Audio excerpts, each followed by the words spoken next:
Well, thanks very much, everybody. Thank you for being here. We're here today because we've got serious concerns about both H.R. 8 and H.R. 1112, two of the bills that the Democrats are putting on the floor of the House. They're bills that they're putting on the floor under the guise of saying that they're going to address issues related to gun violence. Neither one of these bills would have done anything to stop some of the tragedies that we've seen. But what they would do is very clearly prevent law-abiding citizens from having access to firearms. And what these bills would do, frankly, is create a situation where the exchange of weapons, being able to lend your weapon, private firearm sales, would not be allowed. And then you would see this as the first step towards the creation of some sort of a federal gun registry. Even though the bill says they won't be doing that, we would see, as these bills, if they were to pass and become law, a situation where they couldn't be enforced ultimately without a federal gun registry. We believe it's very important that we do everything possible to keep weapons away from criminals, to make sure that the laws are enforced.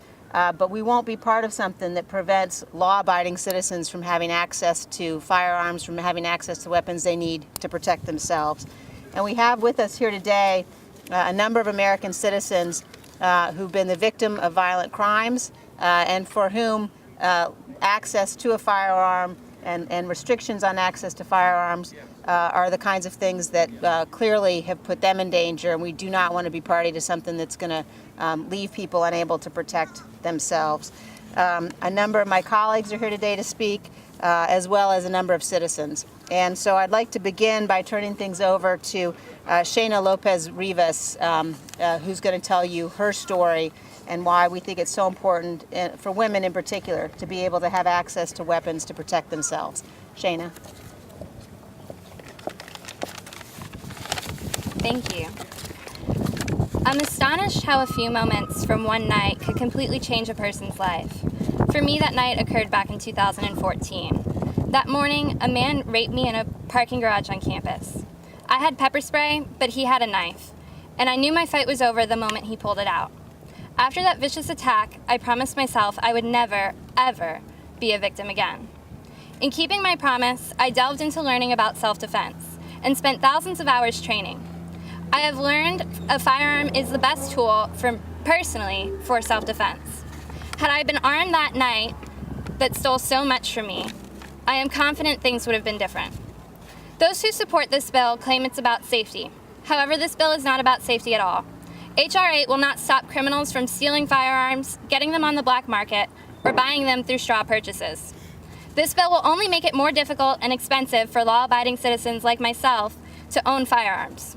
It discourages use of firearms in defensive situations and encourages prosecution of otherwise lawful gun owners who make an innocent mistake. It also would make it harder for me to lend a firearm to a friend who otherwise couldn't afford one, but needs one for temporary self-defense or to practice at the range by themselves. This bill will not stop crime, but it will make criminals out of normal citizens. As a rape survivor, I understand wanting to make our communities and country safer. I just also understand that passing more laws that are near unenforceable and criminalizing normal behavior of lawful gun owners is not the way to do it. Thank you. I believe Mark Robinson is speaking next.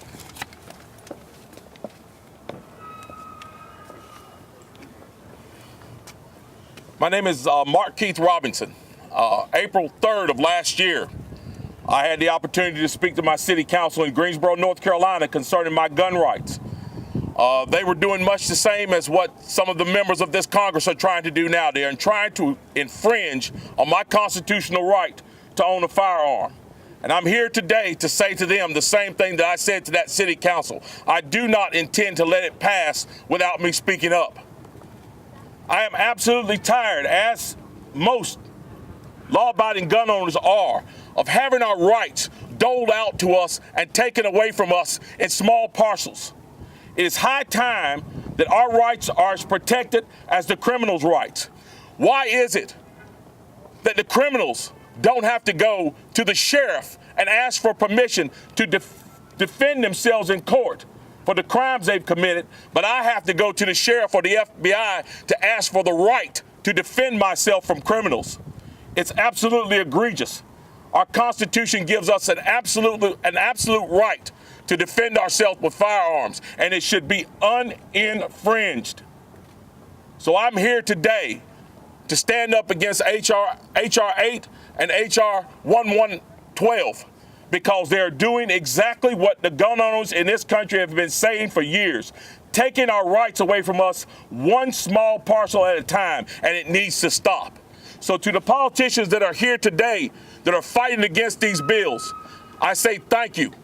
And I challenge you to continue to fight against these laws. But to the politicians who support these laws, from those who are the hardcore socialists who plan on trying to dismantle our Constitution, to simply the lazy, ineffective politicians that are holding our rights as political hostage for expedience to advance their own careers, I say this. Gun owners in this country, law-abiding citizens in this country, we're no longer going to be silent. We're no longer asleep. We are wide awake. We are wide aware. And we're going to do everything we can to make sure that if you're trying to take our constitutional rights, we are going to get you out of these halls and replace you with people that will. Thank you. And now we'd like to have Mia Anstine, please.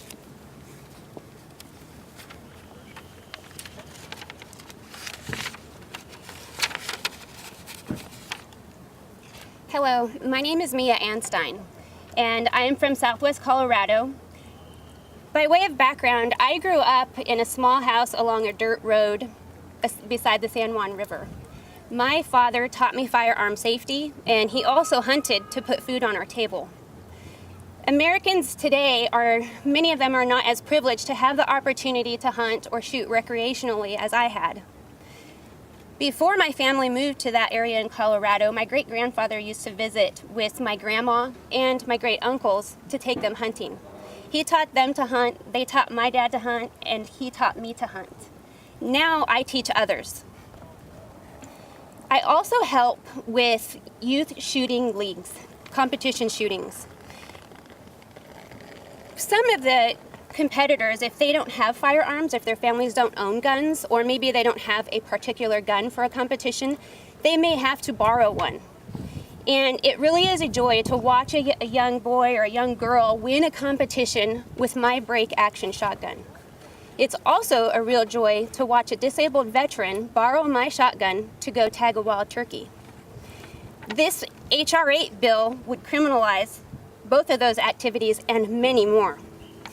Colorado is one of a handful of states that already have these supposed universal background checks. And evidence has shown that they do nothing to reduce crime. A study by gun control researchers has looked into these laws, and they found that they have little effective measure. They don't really work. In Washington state, they also, after having their laws implemented for 2 years, only prosecuted one crime. So they really aren't effective at all, and people aren't enforcing them. We don't need more ineffective, unnecessary, and intrusive laws. What we need is for Congress to take a look at and focus on the causes of violent crime. They need to deal with these, and instead of pushing laws on innocent citizens like myself, they need to look at rules that will save us all. Thank you.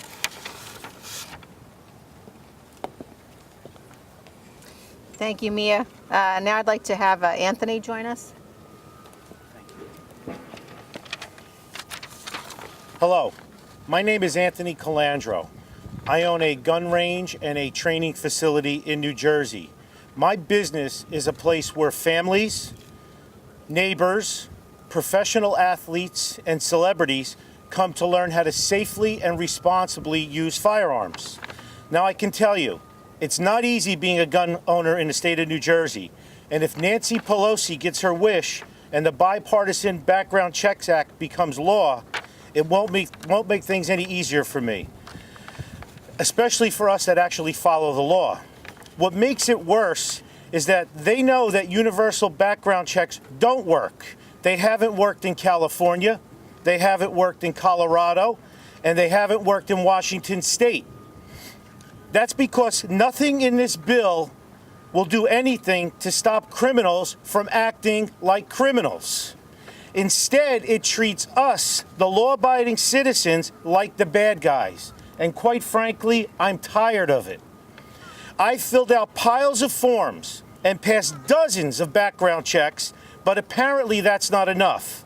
It's time to stop treating good, honest people like criminals just because we made the choice to defend ourselves and our families. Congress needs to stop passing unconstitutional laws and leave the burden on the courts to sort it out. They need to do their job. The system is broken. So thank you all for inviting me here to speak today, and everyone who believes in a Bill of Rights, the Constitution, and the United States of America, please contact your representatives and tell them to oppose H.R. 8. Thank you. Thank you, Anthony. And next, Jennifer, please join us. Hello. My name is Jennifer Chrisman. I'm from an extremely small town in Indiana. The name of the town is Rosedale. My graduating class was of only 64 students, and that was with us graduating. All but 2 graduated, so that's how big my high school was. I'm a mom. I have 2 twin boys. They're 6 years old. I've been teaching them gun safety. I'm also a firearms instructor. I grew up shooting guns all my life. I started shooting guns as 7 years old. My grandfather took me. My dad took me, my uncle took me. We all went to spot shoots. We brought home turkeys when we'd win. It was a family tradition that I wanted to keep up with my boys. I work at a school. I'm a teacher's aide. A lot of the teachers that I work with want to carry firearms. Being an instructor, they come to me all the time asking, well, what do I recommend for them to carry? What's comfortable, what shoots well? And I can't tell them. It has to be their pick. So I would likely be willing to let them borrow one of my handguns. I know they're not going to commit a crime. I know these are all good people. The majority of them go hunting, so I know that they have passed the initial background check to get their guns. But now if I was to let them borrow my pistols with this H.R. 8 Act, I would become a criminal. They would become a criminal. And we're all good people. We're just small town people who grew up around guns. This is just our way of life. With this new background check law, if we were to do things that we do every day as responsible gun owners, and if I was to let my stepfather take my grandsons and borrow a gun to go, this would all be illegal now. I could go to prison for a year. Passing this bill doesn't affect criminals. They don't do background checks. Criminals commit crimes. That's what they do. They're not going to follow all these laws. I'm sure you can tell that I'm pretty nervous up here. I don't public speak, but I was always taught to speak my mind and say what's right, and I feel this is right. I don't feel that the H.R. 8 bipartisan background check law is right. It's just going to make criminals out of innocent people like me and all of my friends. So I ask that you please do not pass the H.R. 8 bipartisan background check. That's all I have. Thank you. Thank you. I'm Doug Collins from the 9th District of Georgia. I'm the ranking member on the Judiciary Committee. What we have seen here just for the last few minutes is the face of responsible gun ownership.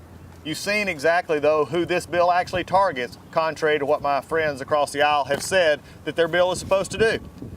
Frankly, H.R. 8 is taking the fears and the concerns of a nation over gun violence and perpetrating a fraud upon them. They're preying upon the very victims that they're wanting to supposedly help by putting a bill out there that will not help them.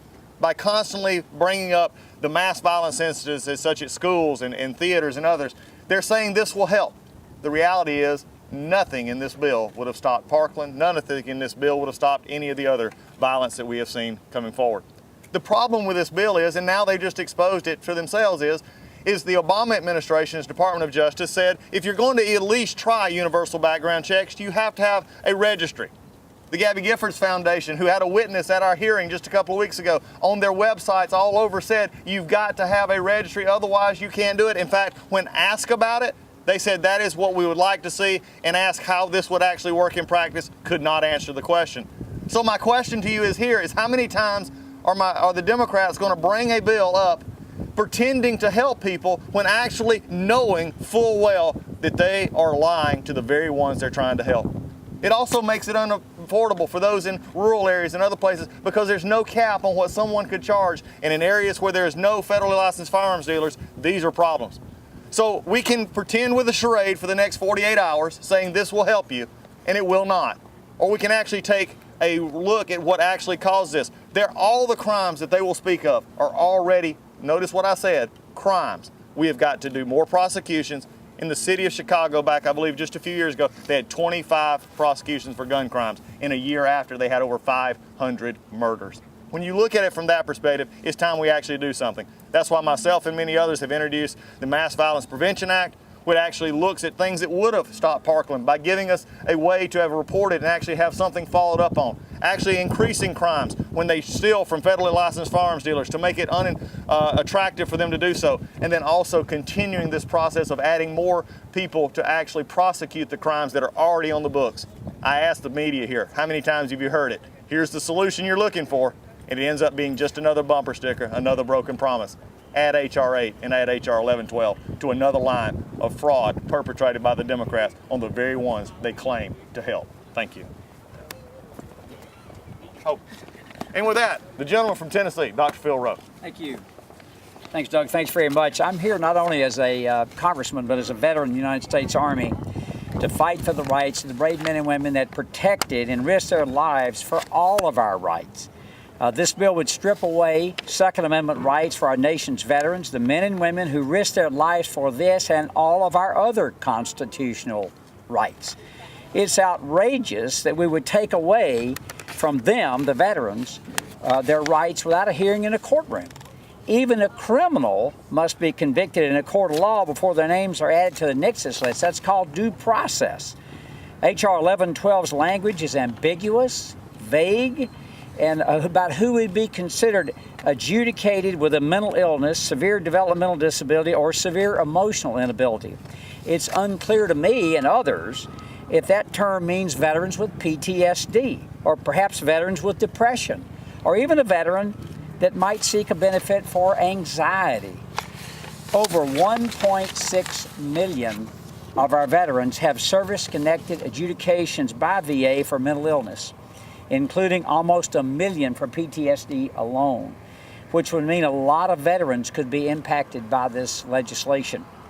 If this bill were to become law, many veterans, I fear, as a physician, would be afraid to seek benefits and treatment out of fear that they would lose their rights. In a time when we're working tirelessly to reduce veteran suicides, passing a law that would discourage veterans from seeking care would be foolish and disastrous.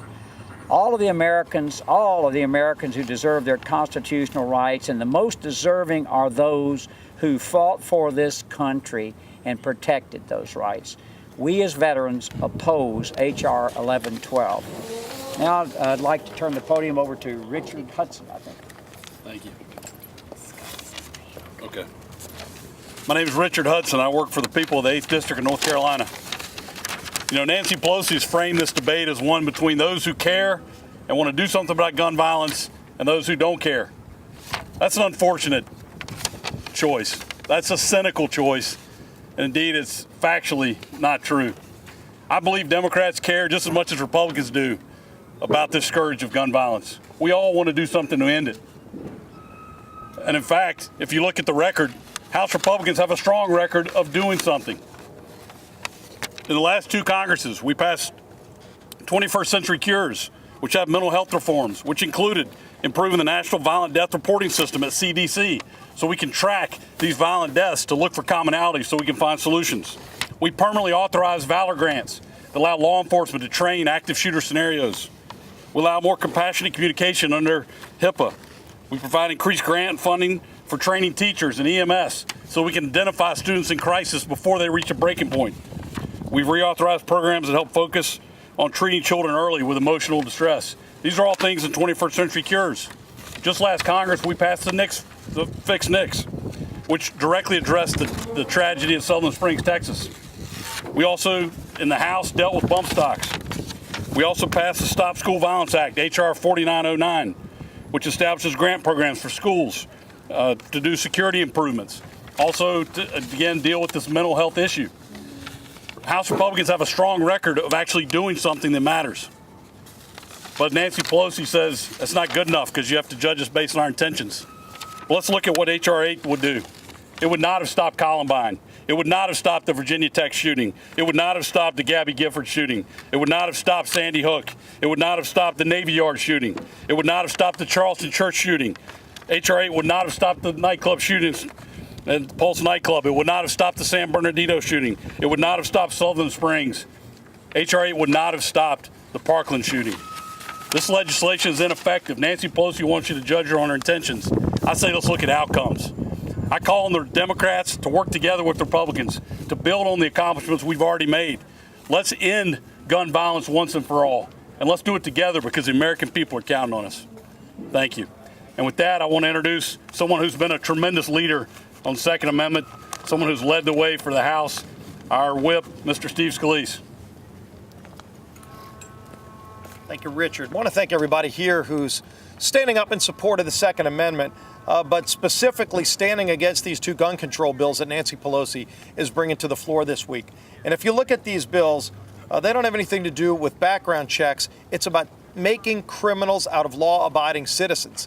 And ultimately, as you've heard story after story from the people standing behind me, every single day, Americans use guns to defend themselves from criminals. That is the heart of what the Second Amendment is about, and it's at the heart of what our founding fathers intended, that all Americans should have the right to use firearms to defend themselves. And over, we see guns used to defend themselves. And yes, in these bills, think about some very specific problems with these bills that Nancy Pelosi doesn't want you to know about. They didn't want me to testify before the Judiciary Committee when Doug Collins tried to have me included in that panel because I wasn't going to spread their message of gun control. In fact, I was going to counter it. And so what I will tell you is right now under this bill, if you've got a neighbor and your neighbor is being beaten up by her boyfriend, she's got a temporary restraining order against her boyfriend, and she's afraid that tonight she's going to come to her house and do her harm, and she asks you to borrow your gun, you can be a felon under this bill for that one simple act of loaning your gun to a friend to defend herself from someone who's going to attack her. You can go to jail for a year. You can be fined $100,000. They say they have exemptions for hunting, and yet the language is so vague that if you went hunting with a friend, you also need to bring your attorney to sit in the deer stand with you and figure out if you hand him your rifle and maybe he wants to go to the range to scope it, you can then go to jail for an act like that. That's what this bill does. This bill turns law-abiding citizens into criminals, and it's one more step towards federalized gun registration and ultimately gun confiscation. That's been the intention of many of the people that are bringing this bill for a long time. They want true gun control, and this is the first step. It's surely not the last. We need to reject these two bad gun control bills. And with that, I think Randy Weber from Texas. Thank you, Whip. I have probably the distinction of being the only member who has had a mass gun shooting violence in my district. The Santa Fe shooting happened May 18th last year in a high school about 10 miles south of where my bride and I live. So it's very close and personal. Now, seeing you here, Whip, I remember that June 14th day where you actually experienced that shooting, and I'll never forget it, Dr. Rowe, because my dad was one of the last of the greatest generation who happened to pass away that same day. So it was very, very indelibly put on my memory. And I'm here to talk against this bill. My district is a God-fearing Second Amendment supporting gun-loving community. We understand that guns don't cause crime any more than computers cause pornography. We've experienced that epidemic of what I call social degradation of evil, using firearms as its weapon of choice on that May 18th at Santa Fe High School. On that day, an evil shooter took the lives of 10 people and injured 17 more. And folks, I delivered 10 flags to 10 caskets. And I want to tell you, it was hard. It was heart-wrenching. But I'll tell you this about people in my district. They recognized that guns weren't the problem. It was the person behind the evil that he perpetrated, and they recognized that evil people do evil things. H.R. 8 would not have prevented this horrific, heartbreaking incident from occurring. You've heard that from all of these speakers up here. It doesn't do anything but take away our Second Amendment rights. Evil people do evil things. It's in the societal breakdown that we're witnessing all around us. We in Texas understand that the only thing that stops a bad person with a gun is a good person with a gun.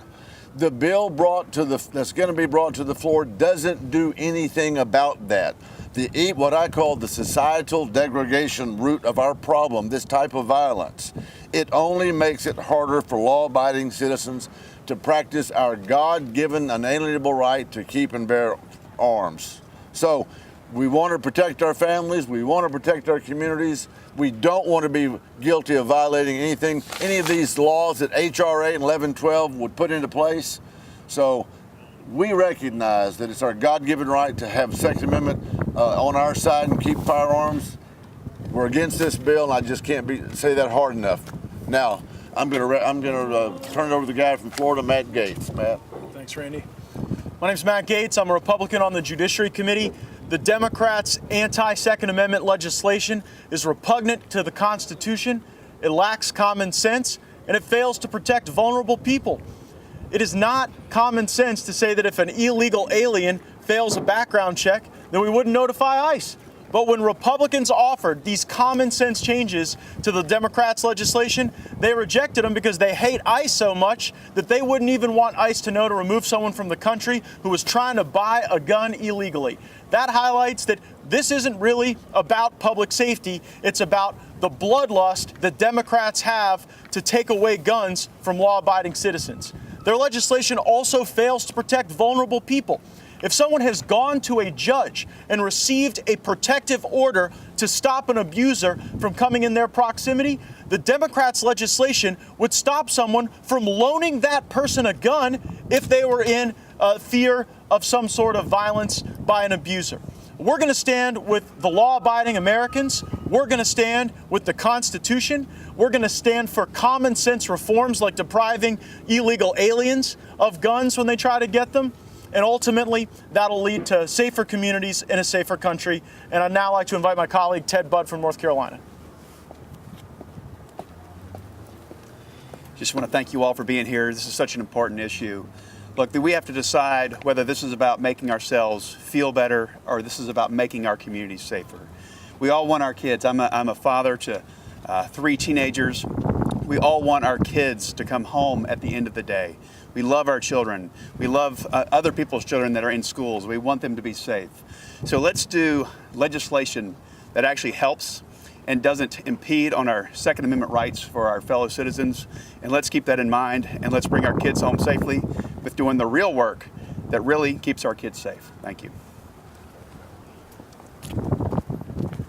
Hello, my name is Kelly Armstrong, Congressman from North Dakota, and I agree with almost everything that has been said. I just would like to point out a couple things from serving on the Judiciary Committee.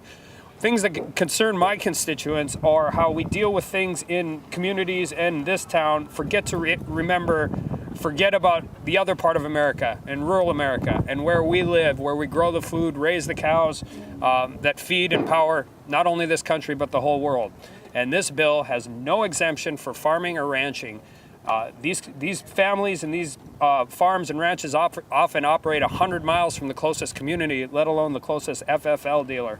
And you're dealing with situations where now having a ranch gun in your truck to deal with predator control, putting down a wounded or sick animal becomes a problem if you employ anybody on your ranch. And I would also agree with Congressman Scalise that while there is some language in the bill as far as exemptions for hunting and fishing, they are written in such a way that no law-abiding citizen would ever take the risk of following up.